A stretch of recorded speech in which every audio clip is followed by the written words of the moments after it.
Parents bought their first house at 25, yet you can't afford a studio apartment at 27. The system isn't broken. It's working exactly as designed, just not for you. So here's the thing nobody's telling you. The old playbook is dead. College, career, house, kids, requirement, that linear path, it's gone. But I've got 5 strategies that actually work in 2025. And yeah, some of them your parents are gonna hate. Got it? Got it? Good. Let's move on. Look, let's get real for a second. If you're a Gen Z or younger millennial, you inherited an economy that's basically playing on hard mode with cheat codes disabled. Rents up 40% since 2020. Entry level jobs require 5 years experience. Bachelor's degree costs more than your parents' first house. And somehow it's your fault for not working harder. Yeah, okay. Here's what I've learned after talking to hundreds of people our age who actually are making it work. You can't play by the old rules anymore. The game has changed, the rules have changed, and now it's time to change your strategy. This isn't about hustle culture or simply disrupting yourself. It's survival, pure and simple. So let's talk about 5 ways to actually survive in this economy and even thrive in an economy that's trying to price you out of existence. The first strategy is house hacking. The thing that's eating up 60 to 70% of your income, if you're lucky enough, is to have your own place. Here's the brutal truth. Living alone is a luxury that most of us simply can't afford anymore. And you know what? That's okay. Because our generation is getting creative. I know a guy in Toronto. For this video, let's just call him Marcus. Smart dude, worked in tech, makes decent money, and instead of dropping 2,400 on a one-bedroom apartment, he moved back in with his parents. Controversial? Sure. Smart? Absolutely. He's saving $28,000 a year. In 3 years, he'll have enough for a down payment on a duplex. Then he'll house hack for real, living in one unit and renting out the other. But maybe moving home isn't an option. Cool. There's co-living, not just roommates. I'm talking about intergenerational communities. People are buying houses together, splitting mortgages, and creating their own little economies. In Vancouver, there's a group of 6 friends who bought a house together. Each person owns a percentage based on what they contributed. It's like a housing co-op but actually functional. Or here's a wild one, RV living. Yeah, I said it. A 22-year-old I follow on TikTok bought a used RV for 15,000, parks in RV parks for 400 to 600 a month, and his total housing costs are under 800, including utilities. Is it conventional? Hell no. But he's saving 18,000 a year while his friends pay 2,000 a month for studio apartments? Absolutely. Look, I'm not saying everyone should live in an RV, but I'm saying that if the housing market is totally rigged against you, maybe it's time to stop playing their game. Okay, strategy number 2, income diversification. Because relying on one job in 2025 is like putting all your money in crypto right before a crash.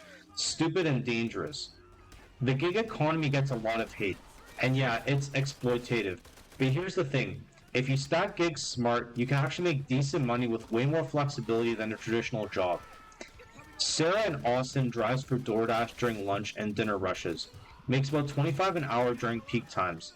But here's the kicker. During deliveries, she's doing transcription work on Rev, making another 15 to 20 an hour. Total weekly income from 25 hours of work, around 8 to 900. And that's 3,600 a month. Not bad for part-time work. But wait, there's more. She also uses AI tools to write social media captions for small businesses. Charges 300 per client per month. Has 5 clients. That's another $1,500.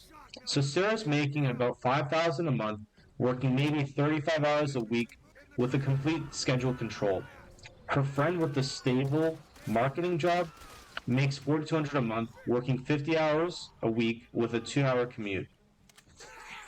Now, I'm not saying gig work is perfect. No benefits, no security, all that. But in an economy where stable jobs disappear overnight anyway, maybe flexibility isn't such a bad trade-off. Here's how you stack smart. Pick one primary gig that pays well during specific hours, driving, delivery, whatever. Then fill the gaps with stuff you can do anywhere. Online tutoring, AI-assisted content creation, virtual assistant work. The key is diversification. Multiple income streams mean if one disappears, you don't starve. If you lose your job, you still have another income source available. Okay, strategy number three, and this has to do with location. But it's not how your parents meant it. Here's something wild. You can make Toronto money while living in Halifax. You can make New York money while living in Portugal. You can make Silicon Valley money while living literally anywhere with decent internet. Remote work broke geography. If you're still paying $3,000 a month for a one-bedroom apartment in Vancouver while working from your laptop, you're definitely doing it wrong. Meet Jake, a software developer from Seattle, was paying $2,800 for a studio apartment, moved to Mexico City, now pays $800 for a two-bedroom apartment in a nice neighborhood. Same job, same salary, suddenly has an extra $2,000 a month. But maybe international moves feel too scary. Cool, domestic arbitrage works too. Austin to San Antonio, Toronto to Kitchener, LA to Sacramento, same opportunities, half the costs. I know people who moved from Vancouver to Calgary and bought houses they could never afford in BC. Others who left Toronto for Montreal and suddenly had money for things other than rent.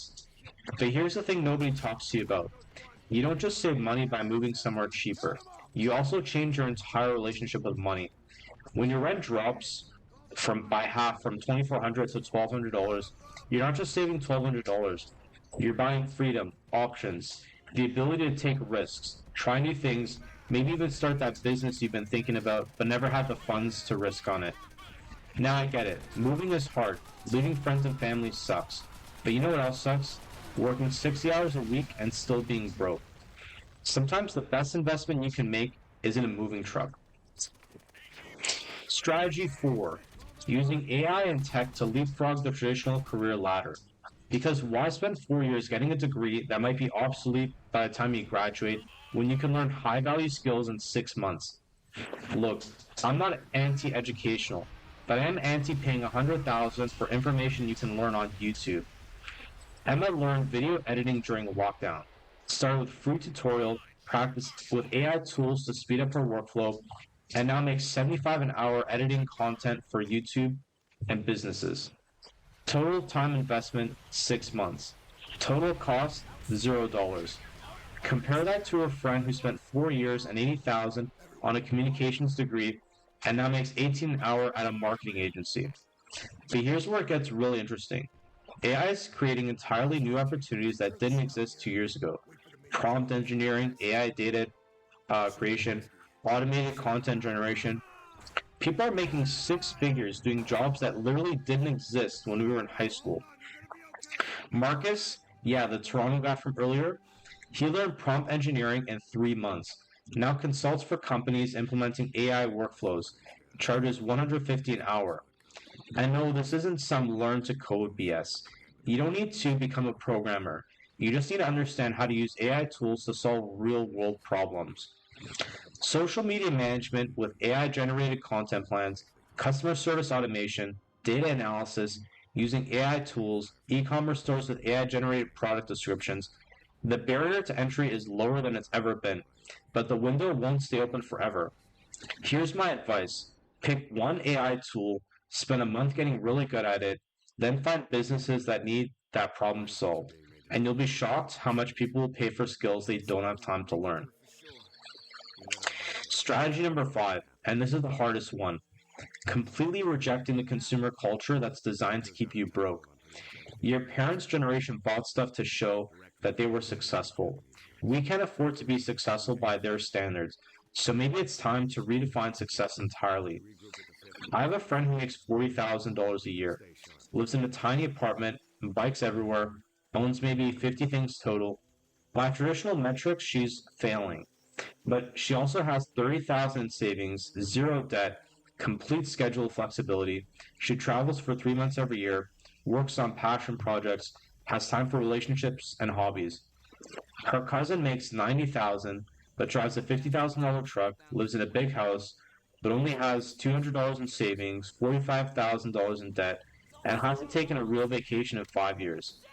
So ask yourself, who's really winning out of these two? Here's what nobody tells you. The American dream isn't about happiness, it's about consumption. Keep buying stuff. Keep working hard to pay for the stuff. Keep the economy humming along. But what if we all just stopped? Minimalism isn't just an aesthetic, it's financial rebellion. When you need less stuff, you need less money. When you need less money, you need to work less. When you work less, you have more time for things that actually matter. And yeah, I can hear some of you rolling your eyes saying, easy for you to say, you don't have kids. Fair point. But even with families, people are finding ways to opt out of the consumption treadmill. Homeschooling instead of private school fees, community gardens instead of grocery stores, tool libraries instead of buying everything, car sharing instead of car payments, and the list goes on and on. Here's the thing, every dollar you don't spend is a dollar you don't have to earn. Everything you don't buy is one less chain tying you to a job that you hate. The system wants you to believe that success means having more stuff. But what if success means having more choices? So what does all this mean for the future? Honestly, I think we're witnessing the end of the traditional middle class lifestyle. But maybe that's not such a bad thing. Think about it.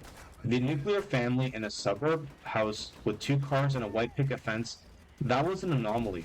A brief period in American history made possible by specific economic conditions that simply don't exist anymore.